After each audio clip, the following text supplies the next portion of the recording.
اعوذ باللہ من الشیطان الرجیم، بسم اللہ الرحمن الرحیم۔ آج ہم سورہ نبا پڑھیں گے اور الحمدللہ یہاں سے پارہ عامہ شروع ہوتا ہے۔ اب چونکہ ہم ریورس میں آ رہے ہیں تو الحمدللہ آج ہمارا ایک پارے کا اردو ترجمہ مکمل ہو گیا ہے، ہو جائے گا انشاءاللہ۔ چلیے، یہ بھی مکی صورت ہے اور اس میں ہیں ٹوٹلی 40 آیات، چھوٹی چھوٹی ہیں۔ اللہ کے نام سے جو بڑا مہربان اور نہایت رحم فرمانے والا ہے۔ یہ لوگ کس چیز کے بارے میں تم سے پوچھ رہے ہیں؟ کیا اس بڑی خبر کے بارے میں جس کے متعلق یہ مختلف چیمے گوئیاں کرنے میں لگے ہوئے ہیں؟ ہرگز نہیں، ان قریب انہیں معلوم ہو جائے گا۔ ہاں، ہرگز نہیں، ان قریب انہیں معلوم ہو جائے گا۔ کیا یہ واقعہ نہیں ہے کہ ہم نے زمین کو فرش بنایا اور پہاڑوں کو میخوں کی طرح گاڑ دیا اور تمہیں مردوں اور عورتوں کے جوڑوں کی شکل میں پیدا کیا اور تمہاری نیند کو باعث سکون بنایا اور رات کو پردہ پوش اور دن کو معاش کا وقت بنایا اور تمہارے اوپر 7 مضبوط آسمان قائم کر دیے اور ایک نہایت روشن اور گرم چراغ پیدا کر دیا اور بادلوں سے لگاتار بارش برسائی تاکہ اس کے ذریعے سے غلہ اور سبزی اور گھنے باغ اگائیں۔ بے شک فیصلے کا دن ایک مقرر وقت پر ہے، جس روز سور میں پھونک مار دی جائے گی، تم فوج در فوج نکل آؤ گے اور آسمان کھول دیے جائیں گے حتیٰ کہ وہ دروازے ہی دروازے بن کر رہ جائے گا اور پہاڑ چلائے جائیں گے یہاں تک کہ وہ سیراب ہو جائیں گے۔ در حقیقت جہنم ایک گھات ہے، سرکشوں کا ٹھکانہ ہے، ہاں، جس میں وہ مدتوں پڑے رہیں گے۔ اس کے اندر کسی ٹھنڈک اور پینے کے قابل کسی چیز کا مزہ نہ چکھ سکیں گے۔ کچھ ملے گا تو بس خون، گرم پانی، زخموں کا دھون، ان کے کرتوتوں کا بھرپور بدلہ۔ وہ کسی حساب کی توقع نہ کر سکیں گے اور ہماری آیات کو انہوں نے بالکل جھٹلا دیا تھا، اور حال یہ تھا کہ ہم نے ہر چیز کو گن گن کر لکھ کے رکھا تھا۔ اب چکھو مزہ، ہم تمہارے لیے عذاب کے سوا کسی چیز میں اب ہرگز اضافہ نہیں کریں گے۔ کچھ بڑھے گا، برکت ہوگی تو عذاب میں برکت ہوگی۔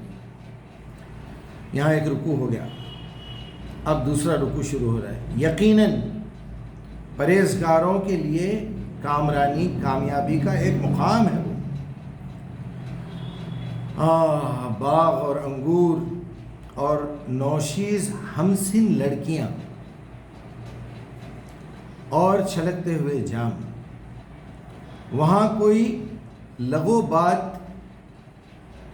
اور جھوٹی بات نہ سن سکیں گے۔ جزا اور بہت بڑا انعام تمہارے رب کی طرف سے ہوگا، اس نہایت مہربان خدا کی طرف سے جو زمین اور آسمان کا اور ان کے درمیان کی ہر چیز کا مالک ہے، جس کے سامنے کسی کو بولنے کا یارہ نہ ہوگا، جس روز روح اور ملائکہ، یہاں روح کا مطلب روح الامین حضرت جبرائیل علیہ السلام کی بات ہو رہی ہے، صف بستہ کھڑے ہوں گے، کوئی نہ بول سکے گا سوائے اس کے جسے رحمان نے اجازت دی ہوگی، اور جو ٹھیک ٹھیک بات کہے گا۔ وہ دن برحق آنے والا ہے، اب جس کا جی چاہے اپنے رب کی طرف پلٹنے کا راستہ اختیار کرے۔ ہم نے تم لوگوں کو اس عذاب سے آگاہ کر دیا ہے اور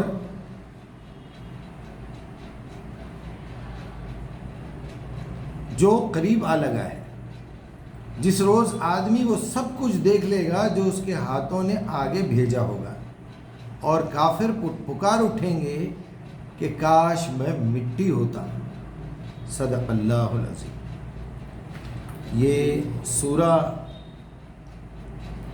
نمبر 78 ہے، مکی ہے، اور جیسے آپ نے سنا کہ یہ 30واں پارہ یہاں سے شروع ہو رہا ہے۔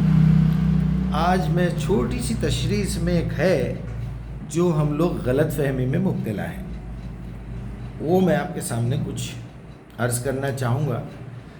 اکثر ہماری بہنوں کو، خواتین کو، مسلم عورتوں کو برسوں سے ایک ڈر ہے، ایک ڈاؤٹ ہے اسلام کے بارے میں، جس کی وجہ سے ہماری بچیاں اسلام سے دور ہو رہی ہیں، ہو گئی ہیں، یا پھر ڈر کے مارے اندر ہی اندر ایک دشمنی لے کے بیٹھی ہوئی ہیں اللہ سے، اللہ کے رسول سے، اللہ کی کتاب سے اور اپنے مردوں سے۔ وہ یہ ہے کہ ان کو دو شیزہ لڑکیاں ملیں گی، جوڑے ملیں گے، حوریں ملیں گے، یہاں لڑکوں کا ذکر کیوں نہیں ہے؟ کیا کوئی عورت جنت میں جانے والی ہے ہی نہیں کہ اس کے لیے ادھر حور ہے تو دوسرا حورا ہے، ادھر گوری ہے تو ادھر گورا ہے، ادھر جو ہے بیوٹیفل ہے تو وہ ادھر ہینڈسم ہے؟ کچھ تو ہونا چاہیے نا، یہ ورنہ ناانصافی ہے۔ میرے نظر سے ایک ویڈیو گزرا تھا جس میں 5 لڑکیوں نے کیمرے کے سامنے آ کے برقع اتارا تھا اور کہا تھا کہ ہم اسلام چھوڑ رہے ہیں۔ اس اناؤنسر نے پوچھا، اور اس کی بیوی بھی وہاں بیٹھی ہوئی تھی، انہوں نے پوچھا کہ آپ اسلام کیوں چھوڑ رہے ہیں؟ تو انہوں نے چند نکات بیان کیے۔ انہوں نے کہا کہ قرآن میں لکھا ہے کہ ایک مرد کی گواہی 2 عورتوں کی گواہی کے برابر ہے، اور جہاں میراث کی تقسیم ہو رہی ہے وہاں ایک لڑکی کو جو دیا جائے گا اس کا ڈبل کر کے لڑکے کو دیا جائے گا، لڑکے کے 2 حصے، لڑکی کا 1 حصہ۔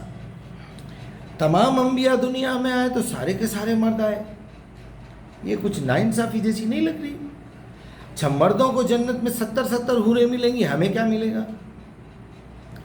پھر تمام انبیاء مرد رہے، عورت کو دیا ہی نہیں آپ نے کچھ۔ پھر ایک سوال یہ آیا کہ بھائی یہ پریگننسی کی تکلیف، بچے پیدا کرنے کا پرابلم عورتوں کو کیوں ہے؟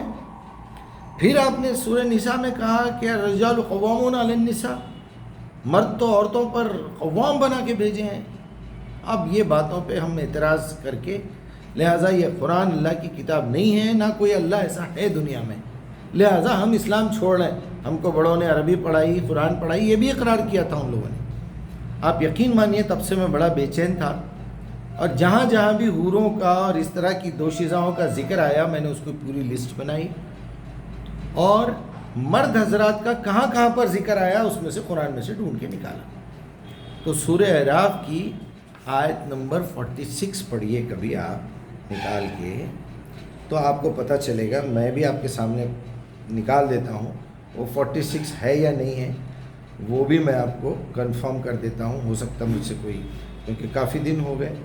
46 بینہما حجاب، بالکل 46 صحیح ہے۔ وعلی الاعراف، یعنی اعراف جو مکان ہے جنت کے قریب، جہاں جنت میں لوگ جانے والے ہیں یا پھر بیچ والے لوگ،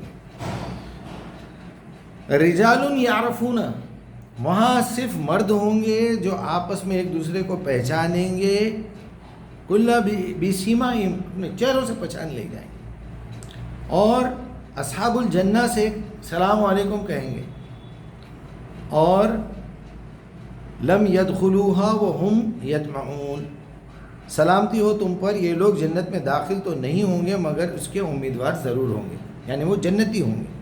بہرحال ان کا حساب ہوتا جائے گا، وہ جنت میں جاتے جائیں گے۔ رجال کا لفظ ہے، جب کبھی بھی اللہ سبحانہ و تعالیٰ نے پوری قرآن پڑھ لیجئے، دونوں کو ملا کے بات کی ہے تو یا ایھا الناس سے بات کی ہے۔ اچھا، جہاں عورتوں کا لفظ ہے وہاں پر کھلے الفاظ میں سورہ نور پڑھ لیجئے، نساء پڑھ لیجئے، آپ بہت ساری ہیں، بہرحال سورہ طلاق پڑھ لیجئے، آپ تحریم پڑھ لیجئے، آپ بہرحال آپ کو وہاں فیمیل جنڈر کے لیے جو لفظ ہے وہ بھی ملے گا۔ اب یہاں سوال یہ پیدا ہوتا ہے کہ اللہ تعالیٰ نے جنتیوں کے لیے رجال کا لفظ ہی کیوں استعمال کیا؟ تو اس کا جواب خود ان لوگوں کے سوال میں ہے، اللہ سبحانہ و تعالیٰ جب کبھی بھی اپنے آپ کو انٹروڈیوس کر رہا ہے وہ میل سے کر رہا ہے. قل ہو اللہ احد. ہو عورتوں کے لیے ہاں ہے. عائشہ رضی اللہ عنہا، خدیجہ رضی اللہ عنہا. انہا آئے گا تو وہ فیمیل کے لیے ہے، انہو آئے گا تو میل کے لیے ہے. اللہ اپنے آپ کو میل کی حیثیت سے تعارف کروا رہا ہے. ابلیس کا تعلق میل سے کروا رہا ہے تعارف. فرشتوں کا تعارف جو ہے میل سے ہے. جبرائیل آئے اور یہ ہوا، یہ پتہ چل گیا. آدم میل، یہاں اعراف میں میل. جنت میں صرف حور فیمیل جسے کسی مرد نے کبھی چھوا بھی نہ ہوگا. یہ بھی سمجھ میں آ گئی بات. اب ہمارے مولوی حضرات اس کو لاگ لپیٹ کر کے اس کے اتنا تعویلیں نکال کے یہ ثابت کرنے کی کوشش کرتے ہیں کہ جنت میں عورتیں بھی ہوں گی، وہ تم حوروں کی سردار ہوگی اور وہ ایسا ہی ہوگا ویسا ہی ہوگا. میرے بھائی یہ کہاں سے لاتے ہیں باتیں آپ لوگ؟ قرآن تو یہاں گواہی دے رہا ہے. قرآن تو پکار کے کہہ رہا ہے یا ایھا الناس. دیکھیے آپ، اتقوا ربکم خلقکم من نفس واحدہ خلق منہا زوجہا.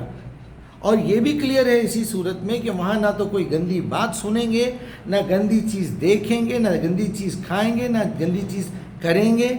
نہ وہاں آپ کو پیشاب آنے والا ہے، نہ فضلہ نکلنے والا ہے، نہ منی نکلنے والی ہے، نہ شرمگاہ نظر آنے والی ہے. شرمگاہ کا نظر آ جانا یہ بھی قرآن میں لکھا ہوا ہے کہ جس وقت شرمگاہ باہر آئی اللہ تعالیٰ نے نکال دیا باہر. نہیں، یہاں یہ ہم بستری، یہ مباشرت وغیرہ یہاں نہیں ہوگی. تو اس سے صاف ظاہر ہو گیا کہ جنت میں نہ تو نیند آنے والی ہے، نہ بھوک لگنے والی ہے، نہ تھکان ہونے والی ہے، نہ پسینہ نکلنے والا ہے، نہ منہ سے بدبو آنے والی ہے، نہ ہی آپ کو پیشاب آنے والا ہے، نہ ہی آپ کو فضلہ کوئی اجابت آنے والی ہے، نہ ہی آپ کی کوئی منی نکلنے والی ہے. وہاں وہ گندی حرکت کرنا ہی نہیں ہے. آپ کو مزے سے مطلب ہے نا، وہ آپ کو اللہ دینے کے لیے تیار ہے. ما تشتہی انفسکم، جاؤ تم جو چاہو ملے گا. اچھا مثال کے طور پہ وہاں نفس کی حالت ہوگی، جینڈر ختم کر کے ساروں کو مرد بنا دیا جائے گا. اس میں اعتراض کیا ہے بھائی؟ ایک بہن نے، میری ایک اسٹوڈنٹ ہے، اس نے اعتراض کیا کہ سر مجھے تو اچھا نہیں لگے گا کہ مجھے مرد بنا دیا جائے. ٹھیک ہے، میں نے کہا جب اللہ نے ایک اوپن ڈور کھلا رکھا ہے تمہارے لیے کہ تم جو چاہو گی وہ ملے گا، تو تم وہاں جا کے خواہش کرنا، پہلی خواہش مجھے عورت ہی رہنے دیجئے. یہ جو حور کا ذکر کر رہے ہیں، مجھے اس کا جینڈر چینج کر کے مجھے حورا دے دیجئے. تو اللہ دے دے گا. اس نے ہی آفر دیا ہے، جو تم مانگو گے ملے گا. بس مزے کرنا ہے وہاں پر، صرف گندگی نہیں کرنا ہے. ٹیسٹ چاہیے نا، میں دے دوں گا ٹیسٹ. اچھا یہ نہیں ہوگا تو اسے حوری رہنے دیجئے، مجھے تو آپ مرد بنا ہی رہے ہیں. لیکن یہ کہاں لکھا ہوا ہے جوڑے ہوں گے؟ کا مطلب یہ نہیں ہے کہ یہی جوڑے وہاں پہنچیں گے. ورنہ عورت بولے گی یا اللہ یہ کیا مصیبت ہے، دنیا میں 60-70 سال تو اس ظالم کا ظلم سہتے ہوئے آئی میں، پھر یہاں بھی آ کے وہی بندے کو دے رہے ہیں ہم. اچھا پھر یہاں پرابلم آ جائے گی. شوہر جنت میں ہے، بیوی جہنم میں ہے. کبھی بیوی جنت میں ہے تو جہنم میں شوہر ہے. پھر کیا وہاں ملانے والے ہیں؟ وہاں پھر کیا ہوگا؟ پھر ہمارے مولوی حضرات بولتے جو نیک آدمی ہوگا اس کی شادی کروا دی جائے گی ایک نیک عورت سے. پھر وہاں پرابلم شروع ہو جائے گی. اچھا دونوں کے دونوں جنتی ہیں تو بھی وہاں جا کے شوہر بولے گا یہ بہت پیاری عورت تھی، بڑی خدمت کری، اب میرے کو نہ خدمت کروانا ہے نہ اس سے جسمانی تعلقات رکھنا ہے، وہ یہ پرانی ہو گئی، آپ اس کی شادی کسی اور سے کروا دیجئے، مجھے تو وہ آپ جو وعدہ کرے تھے حوروں کا وہ چاہیے. پھر وہی مصیبت میں گلے ڈال لوں. بہت سارے سوالات پیدا ہو جاتے ہیں. اس کو ادھر ہی رکھیے. لہٰذا جنت کی حوریں ایک نعمت کے طور پہ آپ کو دی جائیں گی. بڑی بڑی تعویلیں کی ہیں لوگوں نے، مگر قرآن کے الفاظ کو بدلنے کی کسی میں جرت نہیں ہے، ہمت بھی نہیں ہے. سیدھا سیدھا قرآن کو پڑھیے، سمجھیے، مانیے، قبول کیجیے. بیچ میں ایک اسٹیشن آئے گا، وہ اسٹیشن ہے اہدنا صراط المستقیم. اللہ میری شہرت سے بھی زیادہ قریب ہے. میں بارہا پوچھوں گا، زندگی بھر پوچھتا رہوں گا. دماغ کے دروازے، دل کے دروازے، کانوں کے دروازے کھلے رکھوں گا. اگر کوئی مجھے میری غلطی بتا دے تو میں آپ کا شکریہ ادا کروں گا. میں اللہ سے بھی التجا کرتا ہوں کہ تیری کتاب پڑھ رہے ہیں، ہم سمجھ رہے ہیں، تقویٰ کی زندگی گزار رہے ہیں، پھر بھی اگر کوئی کمی ہے تو ربنا ظلمنا انفسنا وان لم تغفر استغفر اللہ العظیم اہدنا الصراط المستقیم اعوذ باللہ من الشیطان الرجیم. اللہ ہماری اصلاح فرمائے، اللہ ہمیں وہ شعور عطا کرے، اللہ اس گناہ کا ادراک ہمیں دے دے تاکہ ہم اپنی اصلاح کریں. اگر ہم سے پھر بھی غلطی ہو رہی ہے تو ہم پھر بھی آپ کی طرف رجوع کر رہے ہیں، ایاک نعبد و ایاک نستعین۔ السلام علیکم۔